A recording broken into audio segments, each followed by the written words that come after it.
I'm surrounded by Toyotas. Some of the Toyotas are fantastic, and some of them I'd rather wipe my butt with. You know what I'm saying? The new Toyota Sequoia and the legend. I'm talking about arguably the best truck SUV ever made. Yeah, I said that. Now, is it the most prettiest thing or the fastest? No. But the thing about the old school 4Runner, not the new one, this generation, you know, the one that was around for like a decade and a half and looked the exact same, like that's a 2019, and it looks pretty similar to a 2024. But see, underneath the hood of that is old school Yoda technology, okay? See, now Toyota thinks that everything needs to have a hybrid system, and I'm not knocking Toyota's hybrid system. They have the best hybrid system on the planet. I'm sure Honda and Ford might argue that point, but it's mute. Toyota knows what's going on. However, it just so happens that right back there in the background, see, underneath the hood of that, that's a Toyota Tundra of the last generation. And under the hood of that is a V8, a 5.7 liter naturally aspirated, no battery packs, no turbos, no nothing, just a big thirsty V8 under the hood. And I said thirsty to go ahead and drop in why we've got a twin turbo V6 under the hood. And here's another question while we're talking about it: why the hell, Toyota, would you put a V6? Once upon a time you made a damn good inline six, remember? So why would you put the V6 underneath there? Anyway, now this has got a whole lot of power right here. We're almost 600 pound-feet of torque, and we've got like 480 horsepower. So the power is here. Got a little Doc Brown going back there. Got the old Doc Brown special. Twin turbo V6. Now, as far as power, I would say back in the 5.7 days, I'd say you're somewhere around 400 horsepower and probably like 420 pound-feet of torque, 440. So as far as power, Casey, I guess you don't know what the hell you're talking about. Why the hell would you buy the weaker engine? That's a very good question, and let's explore that. Here's the thing, Casey, I lease cars. I buy a car for 1 or 2 years, possibly 3 years, and that's the longest I keep it. Then reliability doesn't mean jack crap to you. However, if you're one of those people that buys a car for like 10, 12, 13, 14 years, my advice would be go with the older generations of Toyotas. Now that I've done all that bitching, let me get on here. Let me show you what we're talking about. The Toyota Sequoia. This is Toyota's big boy. This is the, what, 3rd or 4th generation of the Sequoia? I'm gonna say 3rd. This is the latest generation of the Toyota Sequoia. We're competing with a Chevrolet Tahoe. We're competing with a Ford Expedition. We're competing with a GMC Yukon, competing with a lot of things. But let me show you a problem where this is not competing. This has the worst cargo space I've ever seen in a big vehicle like this. So if you want 3rd row cargo room with the seat up, this is not the vehicle for you. This is crap. Matter of fact, I'd be willing to bet that we've got way more cargo room going on in that 4Runner. Casey, you're just lying. Oh, am I? Well, look, I mean, we've got a little shelf right here. The little shelf is cute, but there's the extent of your cargo space back here with the 3rd row up. Now, let's put our shelf back in there. I do like the little shelf. The little shelf is cute. Now let's put our seat down and let's see what happens. It is automatic, so that's good. It is slower than the molasses in January, but there you go. So when we've got the seats laid down, I understand if you have to fast forward the video, or if you need to pause the video and come back after your 8-hour shift, it should be down by that point. Jesus, imagine if your kids are pulling on you and it's raining.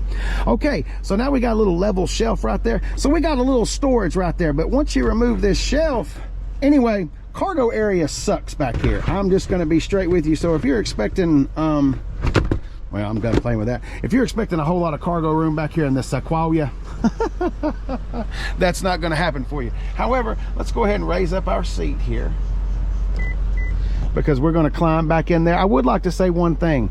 The vehicle is dirty. That is because it just got here, and I don't wait for them to go through detail and all that. When I'm ready to play, I'm ready to play. We got automatic running boards, massive doors. Let's do the squishy squish test. Ooh, I see one of my favorite pieces. I forgot about that. Oh, yeah. See, here's the thing. What if some child was freshly born and brought home from the hospital. We don't want the bright sun rays shining down on the child's face. So we've got a little sunshade right there. Very nice. All right. Big, huge, massive doors. I like the blue stitching. Don't get real excited on squishy squish. This is a 2x4. This is literally a 2x4 with a piece of leather wrapped around it. We got a little squishy squish right there, but the plastic fantastic is what we got going on. We got mat pockets. We got dual vents on the back of the center console right there, because Toyota is all about the back passengers being comfortable. We got a power outlet down there. We got some USB, some USB-Cs to charge up whatever the kids may have. We got heated and cooled seats because it's a Platinum. Got cooled seats in the back. I will say this. I think in order to do that, you've got to go into Escaladeville. I haven't seen that in an Expedition, so that might be a plus for the Sequoia. Does it make up for the lack of cargo room? No. All right, how do we do this? Assuming we do that. Oh, we got a little flipper right there. Okay, it comes up out of the way, just plastic everywhere. All right, let's climb up on in here. Oh, we got a little golf tee. What, we're falling out. Let's try this again. I'll give you the frontal. Just to kind of let you know, I am about 6'1" if I sit up erect, which I'm not going to sit erect in here. No. And you put that seat up. Let's go ahead and put that thing down right here. Well, I'm glad I moved my foot. That would have crushed my toes. All right, so no headroom, but I do have a little bit of knee room. You want to be small, porquito, very, very small back here. No. Unless I sit in a fetal position. I will say this, the seats are big and girthy. Big, huge, thick, girthy seats. And then we got these little bitty baby armrests. They do go up and down though, and they'll fit right there. Got some center console action going on right there.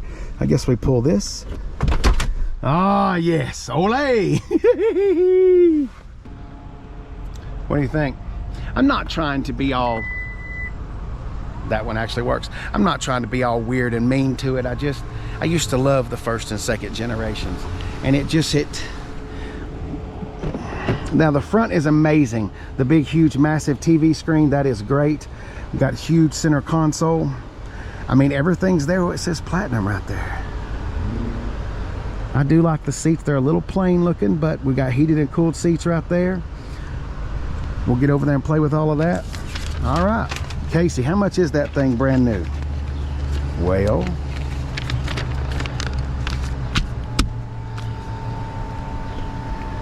$80,000. Let's call it 81. You're looking at a Toyota Sequoia 4-wheel drive Platinum Hybrid. We can drive this in all 50 states. We've got a 10-inch color heads-up display. That's $600. We got power extending running boards. That's $1,005. $5. I mean, anyway, all-weather liners with cargo mat, $358, and door edge guards for $150. Ringing in at $80,828. We got 437 horsepower, 583 pound-feet of torque. 14-inch Toyota audio multimedia, 12.3 digital meter. That's the screen behind the steering wheel. 3-zone climate control. Bing, bada boom, and it comes with a full tank of gas. 19 miles per gallon in the city, 22 in the highway. Okay, see, there's my problem. Did you see that? 19 miles per gallon in the city, 22 on the highway.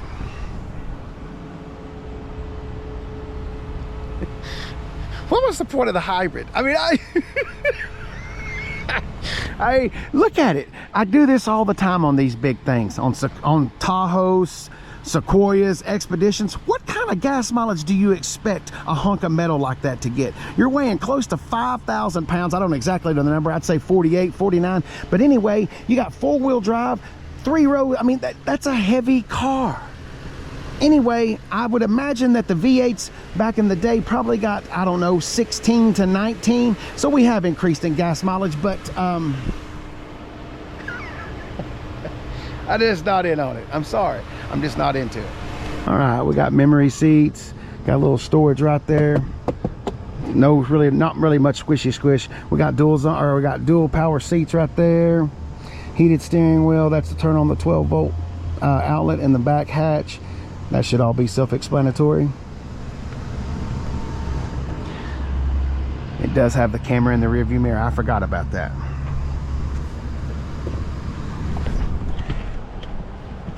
All right. We got any drive modes? Oh, sport, normal, and eco. And that's about all we got right there. We've got dual zone climate control. Let's turn that down so it's not blowing on you. We got heated and cooled seats on both sides. I mean, this is a platinum. I think a capstone is actually higher on the trim line than this, but this is pretty fully loaded right here. There's your four-wheel drive controls, hazard light traction control. Let's do our camera. Oh, the 360-degree camera. I do like that. It's got that Sequoia looking good too.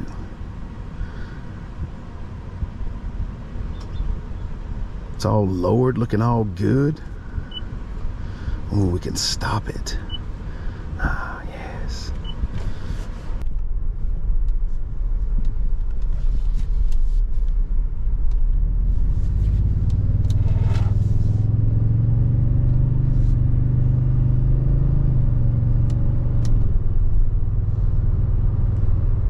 Sounds good, doesn't it? It's got a good little growl to it. Heads up display is nice. It threw up the speed limit right there. I like that. We're in eco mode. Chevrolet has the camera in the rear view mirror. I love that. I think it's fantastic. And then you can flip that off. You can flip it off if you don't want it. Sorry, I'm a juvenile. Let's do it.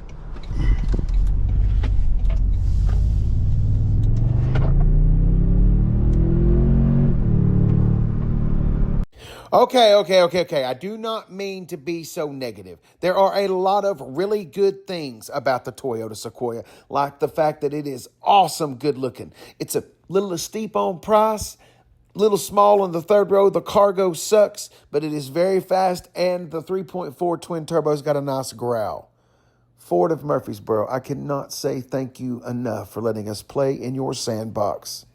Have a hobbly.